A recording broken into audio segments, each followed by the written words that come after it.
Trung, welcome to the show. I appreciate you taking the time, and I've been looking forward to this conversation. Let's start talking all things Starbucks. Used to be the golden story in the coffee industry, but of course the company has been hit there by a decline in sales. We got those numbers from the company's most recent earnings report, and most notably, perhaps former CEO Howard Schultz kind of putting the company on blast as of late. What do you think is causing the declines, and what do you make of Schultz's public commentary?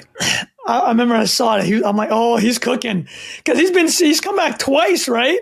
So if I'm the CEO, which I'm going to butcher the CEO's name, so if you want to pronounce it properly, so I don't butcher it, the new CEO that started last April, I saw the note. I'm like, oh, is the clock back on? Is Schultz coming back for round 4? This guy Schultz is 70 though. I don't think he's going to come back. I think from the note, for the listeners that don't know, is so Starbucks reported their latest quarter. And I think same-store sales were down 4%. China, which is their growth market, was down 11%. And, there's a bit of hedging with the economy in general is not doing super well. So a lot of F&B places, KFC, McDonald's, have also reported lower same-store sales. But Starbucks, for the past, basically 30 years, they rarely report year-on-year same-store sale declines. And when Howard Schultz came back in 2008, famously, this is the first time he came back, it was because of a same-store sales decline. So when he's got the sirens out, he's writing, people are thinking about the CEO. And I think in the note is he still owns 2% of the company. He formally left a Starbucks. He left the board last year. He helped recruit the CEO. Do you have the name? I do. Yes, so, this is Laxman Narasimhan. Yeah, that's right. So the current CEO joined last spring, and he came from a big British consumer goods company, Reckitt Bannister. And the whole point is, to answer your question, what did I think when I saw it? I was actually kind of chuckling inside, like, man, you literally just dropped a Kendrick diss track on your new CEO, which you handpicked. You handpicked this guy, and you couldn't back channel. I know Howard Schultz has this guy's number. Hit him on that iMessage. Be like, yo, bro, not too happy about these numbers. I own 2% of this company. You're hitting me in the pocket. He sends up this LinkedIn message. It's pretty clear from the way he framed that LinkedIn message. People were back channeling Howard to back channel, and instead of back channeling, it went just face forward, right? So that's my takeaway. I think a lot of people were quite surprised by that message because he had recruited the new CEO, and he definitely had other avenues to reach out and express his concern. Sure, yeah. If Howard Schultz is the Kendrick, I wonder who the J. Cole is, who's now sitting outside of this debate saying, I want none of this smoke. Don't include me. It was probably the CEO before Howard came back in 2022. That guy's like, yo, I'm glad I'm out this game. I'm just chilling. I don't want any part about this. The mobile app component of Starbucks, Trung, is really fascinating. It makes up obviously a huge chunk of the company's business. Mobile orders accounting for about 30% of revenue alone in the first 3 months of this year. Do you think that's a troubling trend? And if so, why? Yes, I do. And I'll explain why. After I answer, I left an answer you had earlier hanging, which is why do we think the sales are down? So the explicit reason I mentioned was kind of the recessionary environment. A lot of F&B chains are down. Some people also mention, there's been protests around Middle East and unionization. So those have had a bit of social media movements against Starbucks. People think some of that has to do with it. So when I wrote this article, which is how you'd framed it, basically I said, I think this app is a problem long-term for Starbucks.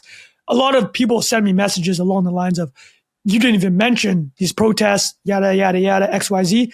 And my point was, I think those are short-term things because protesting any chain, boycotting any chain in the short term, it happens, it comes and goes. Walmart gets hit all the time.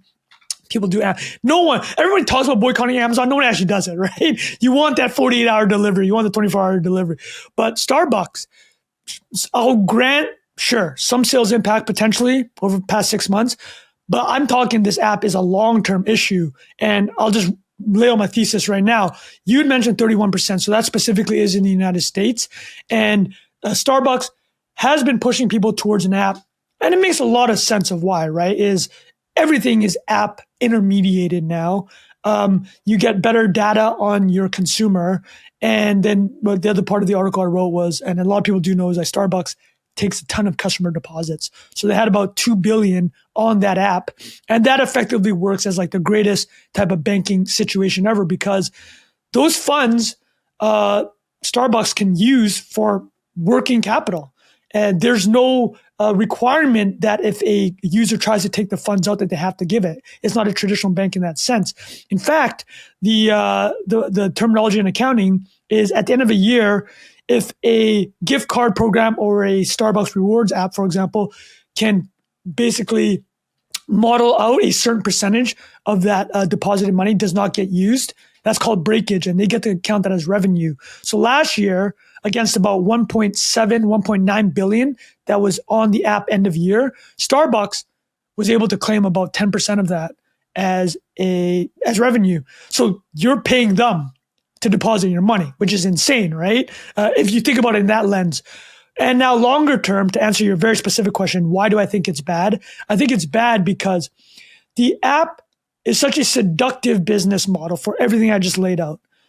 For the banking aspect, you get to declare revenue for a portion of it. You get user data. It's a touch point. You can hit them with notifications. You can package deals for them because you know exactly what they want. You hit them with that double bacon cheddar with a nice a drip in the morning because you know that's what they eat and drink. You can do all that on the phone. However, let me ask you, when you roll into Starbucks, what are you noticing on those counters? What are you seeing? Are the lines as short as you remember? What is happening when you go into Starbucks when a third of the orders are mobile orders? What are you seeing, JD? I down at the Wall Street location, I see a lot of people who did their mobile orders and they're standing around waiting. It's like a crowd of 10 to 12 people who are all waiting for their mobile orders. Right. They don't look, they're getting better with the timing. They're not really involved with the brand, right? And it goes back to something you had said at the very beginning. This is the peak of coffee in North America anyways, right? And when I say peak of coffee, I know a lot of independent coffee owners are going to be really upset. So what I meant is like, by the numbers, this is a $90 billion company. This is the largest name in coffee on that metric. Is it the best coffee? Obviously, of course not, right? And this is why when they go to try to open in Italy, they just got smoked. They're like, get out of here. We don't want your coffee, right? I think I don't even know if they have any stores in Italy anymore. But yeah, so the app, here's a central tension that I have. I love your thoughts on it. If you disagree with the thesis, it is that I think we're headed to where we'll have 50% of orders being mobile, probably more, because that's just where it's pushing, convenience, that whole thing. But it's kind of like the TikTokification of media, where it's this instant gratification. Starbucks 30, 40 years ago, Starbucks, when Howard Schultz bought the brand in the mid 80s from the original owners and then wanted to bring this coffee drinking culture to America, it wasn't about in and out. It wasn't about convenience. It was about, can I bring this third place that's not the home, that's not the workplace, for the community to congregate and enjoy a nice artisanal cup of coffee. That's not consistent with this, I'm going to order a pinky fruit drink and I'm going to wait there for 10 minutes on my way to work. So I think that's the tension. Now, that's only bad if you are kind of not necessarily even a traditionalist, but if you cared about the original vision. So I'm curious about your thoughts. There's a business version and what Starbucks is supposed to be originally. I think it's totally fair. No disrespect, by the way, to I think you call them the pinky fruit drinks. I know they're important to the menu and people really like them for sure. I do have to move on here for the sake of time. One last note here on Starbucks while I have you, Trung. How do you see the company digging itself out of the hole that it's in and kind of helping with a lot of the challenges that you've laid out? Again, I'm not dissing the pinky drinks. I get it from my wife all the time. She loves the passion fruit Acai stuff. Thumbs up. But it's going away from the original perception of the brand. And so to answer your question, how can they dig? Again, they're going to dig out if you consider this a problem. If it's not a problem, then there's nothing to dig out. Just keep doing what you're doing. I think ultimately for the same store sales issue is, do you embrace the where you kind of go in lower, quote unquote, lower tier? As in you care less about being the higher end brand because they charge a premium versus a Dunkin', right? But why are you charging a premium if you don't have this great in-store experience? Why are you charging a premium when people are complaining about the default Pike Place roast not being as good as it used to be? So if they choose to go this angle where they're embracing the app, embracing moving people in and out and convenience, you can't charge that premium anymore. And you have to make it up to answer your question. How do they fix it? On volume. And so specifically in the last year, and the new CEO is a former McKinsey guy, which I love to joke about. He cares about efficiencies. So they spent $500 million, $500 million on something called the Siren system. And that is specifically to speed up orders. Because if each store, there's 40,000-ish stores of Starbucks in the world. If each one served 5 more people a day, that's an extra $1 billion to Starbucks. So they're going to go the efficiency route. So specifically to answer your question, how can they dig themselves out? If they're going to the efficiency angle, it's just going to change their brand. Completely change it.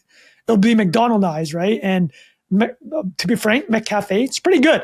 Like McDonald's, their coffee is not bad. Yeah, it does the trick. It does the trick. And I think that's the challenge for a lot of consumers, right? Do I have to pay that premium for a place like Starbucks? Exactly. If I have other alternatives like a Dunkin' or McCafe, like you said? I'm glad you mentioned the Siren, because I think the idea there being we got to cut down a few seconds. Also worth noting, the stock is down, Starbucks stock down 16% so far here in 2024. I do want to get your take here on some other food services companies, specifically on the higher end, higher income consumers, a name like Chipotle.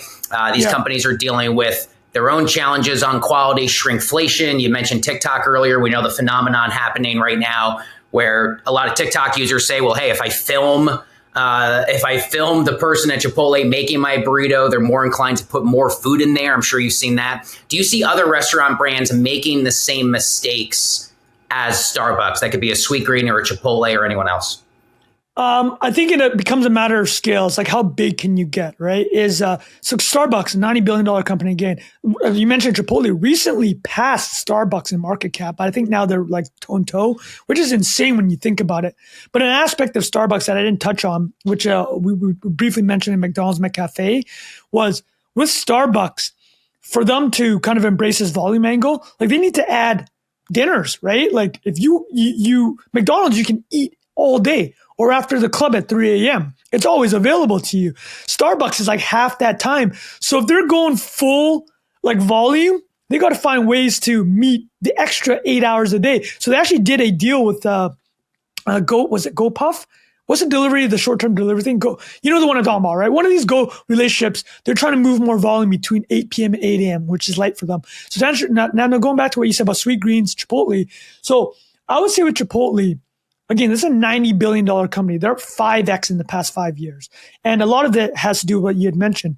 This meme about if you film them, they'll give you more ingredients. Well, it's because they're controlling the hell out of their margins and their costs right now. If you look at so if you look at the 10Ks, the annual reports for the Chipotle, top line is obviously revenue. The next one right after that is food, beverage, and packaging costs. Every year over the past 5 years, it's been going down. So they're controlling very, very tightly their margins. So their operating income at a corporate level has doubled in the past 5 years. So this suggests what you had said. Now, when you're talking about, does a Sweetgreen go down the same route? I mean, they have to. And so the answer with these companies is robotics. Every single one of them is talking about robotics, right? And robotics takes that really tense human interaction out of it. We're going to yell at a robot for giving you the exact portion? No, right? You're going to just be like, okay, look, this thing measured it out and I have no one to yell at.